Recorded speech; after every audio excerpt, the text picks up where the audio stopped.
It is time to verify. This time of year, toys are a young child's best friend, and the batteries that go in them can be a parent's worst enemy. The National Capital Poison Control Center reports more than 3,500 people swallow button batteries every year in the U.S., a 78% increase since data collection started in 1985. The majority of cases involve children younger than 6, and data shows the incidents tend to spike soon after the holidays. So let's verify a common claim this time of year. If your child swallows a battery, you should give him or her honey on the way to the hospital. It could save your little one's life. Is that true? Our sources are the National Capital Poison Control Center, the National Safety Council, and Dr. Ross Kaner, Director of Pediatric Emergency Department at Cone Health, who verify yes.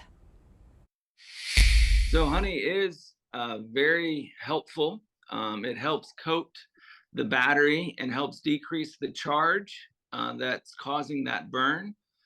So if we can give honey, and you know it's a button battery, honey is the best thing to give.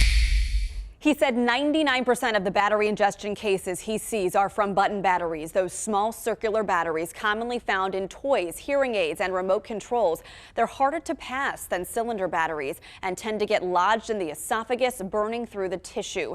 The longer it stays there, the more dangerous it is. The National Safety Council and Poison Control confirm honey delays the battery injury, but is not a substitute for removing it. So get to an ER right away and bring the honey with you. You give about a teaspoon every 15 minutes and until you can get to the emergency room, and hopefully we can find somebody to take it out.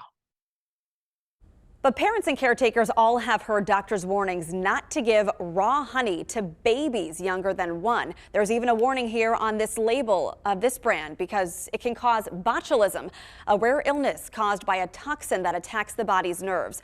So if my 9-month-old, for example, were to swallow a button battery, what should I do? The risk of botulism is pretty rare, while the danger of the ingestion is pretty high. And so I would probably still recommend giving honey. In conclusion, we verified the claim is true. Honey can be a life-saving item in delaying bodily damage from button battery ingestion. Start administering honey on the way to the ER and call the National Button Battery Hotline or Poison Control on your way. But our sources emphasize not to focus too much about honey dosage and timing. Just get to the ER. Your child likely will need an X-ray and emergency surgery. You can help stop the spread of misinformation. If you see a claim or a story that needs to be verified, send it to verify@WFMY.com.